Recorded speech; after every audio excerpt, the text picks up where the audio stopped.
So I have a TikTok that I'm going to post in a few minutes, but I just wanted to say it's about how I can meet men, or how people can meet men not on dating apps. But I did just want to say that I'm happy doing things alone or with friends. I love going to Broadway shows. That's a huge, huge thing of mine. Concerts, comedy shows, Broadway shows, love it. And I'll go alone if I don't have anyone to go with. Like this weekend, I'm going to see MJ the Musical alone. I'm totally fine with that. I know some people, a lot of my friends, don't like to do things alone. I'm totally fine with it. I'm happy with myself. I'm happy hanging out with myself. So this is just like a PSA for everybody. Do stuff alone if you don't have anyone to do stuff with, or if you're not dating anyone. It's totally fine. I usually get there early. I usually sit and talk to someone. You know, you're sitting in the musical. You're not talking during that anyway. And it's fine, and I enjoy it. So, yeah. So when you see the other TikTok, I just want everyone to know I'm not only about meeting men 24/7. I'm fine doing things alone too, and you should be too. Liar! Liar! Liar! Gee, sister, let this gorilla say something real quick. You see, I understand the message you're trying to put out with this video saying, hey, you know, be comfortable dating yourself, be comfortable doing things alone. But when you come out and say, well, I am happy doing things alone, I'm totally okay with being alone. No, you're not, because you're putting it out on a TikTok video. You're actually doing an alternative version of dating somebody else. Let me explain that a little bit better for my female viewers who probably disagree with that. She wants to share her experiences. So instead of actually going out on a date with somebody else and sharing it in real time with that person, she obviously makes TikTok videos about the dates that she took by herself and posts it on there to get validation, to share it with everybody else. That's not being comfortable with yourself. Being comfortable with yourself is like, and go out to a local brewery, have 2 beers, talk to the bartender maybe, read a book while you're having your brewskis, and head home. And you don't tell anybody about it. That's 100% comfort with yourself. Putting it out on blast like that? No, you're looking for validation there at one point. Looking for views. You're looking for something. That's not a self-date. That is an I am sharing this experience with my viewers, not an actual self-date. But don't worry, sister. Pretty soon you'll outgrow the phase of having to post on TikTok, and you'll just tell your cats all about your experiences. Especially about buying cat food specials at the pet stores. Moving on. Ladies, talking to you. Over 45? Feel invisible? Ignored? Kicked to the curb? Happens a lot, doesn't it? Happens to me too. I might just have something that can help there. I'm Una Cottrell of 45 Not Out, and I'm working in collaboration with Sarah White, Branding and Photography. We're offering a webinar that will give women the tools they need to get past these obstacles, give them tips and solutions, and empower them so that they can be seen and heard and not apologise for it. So, how'd you find the details? If you go to my link tree, which is a company which will be on the bio with my profile, there'll be the top button there that will take you straight to the booking page. The webinar's on Tuesday the 29th of November at 8 p.m. and it's for an hour long. If you click on the link that's there, that'll tell you more about it. So really, what are you waiting for, ladies? Let's get in there and take over the world. See ya. Surprise, surprise, surprise! Let me be honest, fam. I don't know if that was sad or ingenious. Maybe both. Well, it's pretty evident that a lot of women out there start to feel invisible. In other words, you start feeling like the average guy. And this queen here is taking total advantage of that, saying, hey, I got something to help. Let's do a photo shoot. So I'm assuming that these pictures are to spiff up those dating profiles. And as she said, I'm going to give you the tools to take over the world. Sure, that works that way. Listen, on the one side, ladies, I'm going to give her credit for this angle. And I also applaud you women who are 45 over, like she said, who are doing your best in order to be noticed again. But you really don't have to go through all that. You don't have to do a gigantic photo shoot to try to recapture some of the attention you had in your 20s. Why don't you do something that probably is a lot cheaper than what she's offering, and this girl is going to give it for free? It's called expectation management. Look at yourself, stop thinking that you're a 9, accept that you're a 4 and below, and date guys that are at your level. It's not about you being invisible. It's about you ignoring the guys that are looking at you because you decide, no, I'm invisible to that top 20% tier of guys. You're invisible to what they can provide. Why do you notice the guy that's right across you? If you're a 4 and he's a 4, trust me, he's paying attention to you. If you pay attention back, you're going to get all the attention you need. You don't need Chad or Tyrone. That's all right, sister. We already know that what you're missing isn't so much the attention of a top tier guy. It's the attention of the top tier guy's money. Moving on. What If you have recently become single over 50, I have advice for you, especially when your nest is empty. For most of us over 50 who become single, our adult children are on their own. But my advice to you is just please don't jump in to any relationships. Do not. First, you have to find yourself. You're going to be living a completely different life than the one you had then. For me, I was with my husband for 32 years, 29 of them we were married. Don't make the mistake that I did.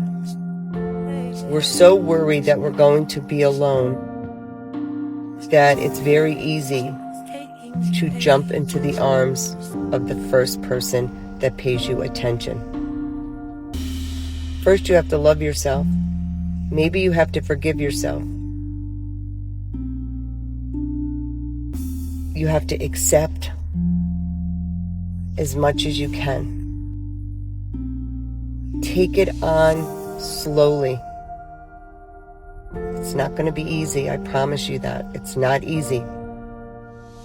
Know that you're not alone. It will get easier, and you may find that being single isn't as bad as one may think. Sending you my love always. I love you. And no, I'm not driving. Mama say that happiness is from magic rays of sunshine that come down when you're feeling blue. Being single isn't as bad as you may think. Okay, Colleen, I've said this in several of my videos before. Women end up lonely and men end up alone. There is a difference. I'm not saying men are 100% made to be single. I am saying that when it comes to being alone, men tend to be loners. I'm not saying that's awesome. I'm saying it's reality. But let's be honest here. You're trying to give advice to women to tough it out, stay alone, and it's not so bad. You said that you were with your ex-husband for over 30 years. That's kind of a contradicting message right there. Also, you've made videos before asking where the good men are at. Again, if you're lonely, just say you're lonely. Don't try to hide it. Don't try to be tough. Don't try to act like, oh, I don't need no man, but I'm going to give videos telling you about how I don't need a man. If you don't need anybody, don't make a video. It's real simple. Let me come at this from a different angle here. Ladies, if you are happy being alone, there is no need to make a video to put it out on TikTok to tell the world that you're happy being alone. You just are. The real reason you would make a video and put it on TikTok is because you're looking for validation from other people so you can believe that you're happy being alone. Ladies, it's not a symbol of weakness for you to admit, hey, you know what? I am lonely. I would like to be with a man. Emotionally, I need to be with a man. I need that male energy. That's not a sign of weakness like womanism would convince you. No, that's your female nature coming out. Your feelings are actually saying the truth. Don't let the pink-haired mob fool you into finding fulfillment in pets and alcohol. It's accepting the truth at the end of the day. It's like when men make videos saying, hey, I don't want to go through the circus of family court again because I don't want to be destroyed. They're accepting the truth. They're not trying to say, hey, yeah, I'm strong and wonderful being by myself. No, they're saying the reality. I don't want to go through that again. But don't worry, Queen. You just keep making videos inside your van, telling the world how awesome you are on your own. I'm pretty sure you'll convince yourself one day. Moving on. Let me talk to y'all for a minute. Because, I try not to be, I guess, overly emotional, but listen, dating in your 40s sucks. It just sucks. I don't even know. I don't know what the right word is because suck doesn't sound like enough.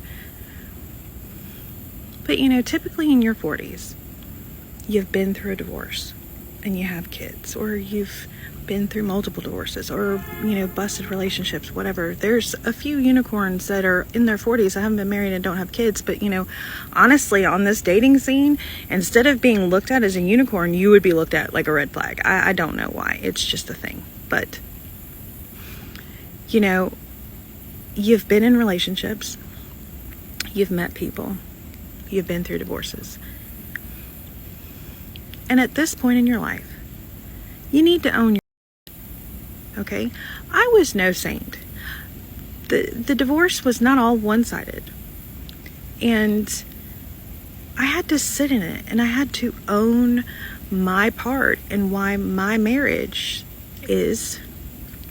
didn't work. Now, granted, it can be a little bit more one-sided, but you have to own it. And you can't sit here and go, oh, well, they cheated on me and that's why we're divorced. That's not the only problem in your marriage. That wasn't the only issue in your relationship. There had to be other things leading up. You're not happily ever after and then somebody just randomly falls on somebody else's fun zone. Like, come on now, let's be real. Let's take this second and be real. You know, I'm not a saint. I'm mouthy, I'm sassy, I get in my head. I am very headstrong, and sometimes, you know, when I come up with something and I feel something and I believe in something, you ain't changing that. Damn! Oh, really? Dating in your 40s sucks because you've been through a divorce? You've been through multiple divorces? Why don't you correct that and say women have led the charge in divorces 70% plus of the time, higher in certain areas. So what you mean is dating sucks because you decided, oh, you know what? I got to go find myself again back on the carousel. I'm going to destroy my family, drag my husband through the wonders of family court, and then complain about it when I take myself and my children and expose us to the element, to the Chads and Tyrones and all the other players out there that will not commit. That's what you mean. As in, you date guys that are not going to stick around like, oh, I don't know, a husband would. But with that being said, this girl is going to applaud her because she said that she owned up to her part. The divorce wasn't bad, just one-sided. Now, although she tried to fix it in the end, saying it could be more one-sided than the other side, sure. But at least she took accountability. I mean, that must have been really difficult. And she's saying that she's mouthy and she's sassy and she has an attitude problem. Hey, I'll give it to her. She's seen some of her flaws. I'm not saying she's working on them. I'm just saying that she recognizes them. Now, my question to this woman is, what type of guys are you dating now? I mean, obviously, you must have had a rough divorce, but what kind of guys are you looking for now? Are they the sweet, loving husband type? Or are you looking more for, like, I don't know, the rough guy who owns a bike and is tatted up and doesn't treat you as sweet as women would say that they want them to bring them flowers and chocolates? Somehow, I don't think that's the type of girl you are. I don't want to judge you by the ink work, but hey, I'm pretty sure most of my male viewers already have. But also, this brings up another question. What kind of experiences did she go through that made her sit down and accept accountability for her part in the divorce? I mean, it must have been one heck of a war, and she must have lost something of value for her to come out and say, yeah, she owns up to her part. Most women wouldn't do that, unless, of course, it was something so blatant she just couldn't deny it. And it might be completely wrong. Who knows? But I had to do the work. If you haven't done the work and you're not happy with you, stay the away from everybody else. Stay the away from all this. Because I'm telling you, you're not thinking about how you're dragging somebody else into your mess and hurting them. I recently was picked apart. Whether they want to admit that they picked me apart or not, they did. And it had me feeling a way that I hadn't felt since I've been on this healing, better me journey. And I'm gonna have to recoup a little bit and, you know, take care of me. And I'm gonna go out of town this weekend and I'm gonna see the ocean and I'm gonna try to reset because, you know, I fell in love with the city in April in Charleston and I'm gonna go and I'm gonna reset and I'm gonna breathe. Don't drag somebody else in when you haven't done the work. Let's not make this dating thing any more gross than it already is. Because there's some of us who refuse to do the whole online thing because they feel like it's Instacart for men or a relationship. And we want to meet somebody organically and we hold on to that. There are still good people out there.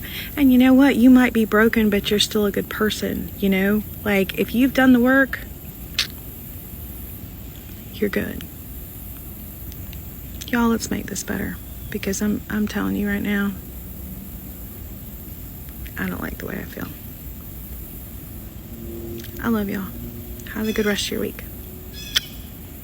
Sister, I gotta say it. You just said that you got picked apart hard by somebody and you're doing the work and a lot of work to get back on track. If this gorilla didn't know any better, I would say that you got alpha widowed really hard on this one. I mean, that guy's not just living rent free in your brain. He's got a freaking condo up in there. My male viewers would say we're not looking at a whole woman right now. We're looking at a woman who's trying to pull the pieces back together. This is worse than Humpty Dumpty. Now, when you say that you're doing the work, exactly what kind of work are you doing? I mean, are you going to therapy? Because in you saying that you're doing the work and all you're doing is going on trips, going on the beach, try to make yourself feel better another way, that's a small portion of it. The way you sound, I think that you need some professional help. This gorilla will say it. Go get a therapist. And if you have one, book at least 40 more sessions because you're going to need them. Now, I do find it funny how this queen said that the dating apps are nothing more than online Instacart for men. Translation. She sees it as online Instacart for men because she always goes for the Chads and Tyrones. She goes for the top 20% of men. She goes for the guys who just get what they want and they don't commit to her. That's the reality of it. The only women that would say that a dating app is tailored to men are the ones that don't know how to say no to the bad boys that they just can't resist. Well, honey, I hope that this healing journey that you're doing doesn't include doing a hard carousel ride because that's not going to help anybody. Because all that's going to do is rack up more money than you already have. And I'm pretty sure that that's not what you want. But then again, what type of guy are you really going to end up with? Because somehow I don't see you ending up with your typical blue-collar nice guy. Nope, you don't seem like the type that wants a white picket fence. Home with a bunch of beautiful kids. If anything, my male viewers would say that you're waiting for your next date to come out on parole. Fatality. Flawless victory. I'm just saying, if you enjoy this audit, click on the video in the end screen for more content. If you would like to support the channel, please follow the link in the description to donate to our beer fund, or like, subscribe, and share this video on other social media platforms. If you agree or disagree with anything about this audit, please let us know in the comments. I'm going to leave this audit right here. I'll see all of you in the next episode.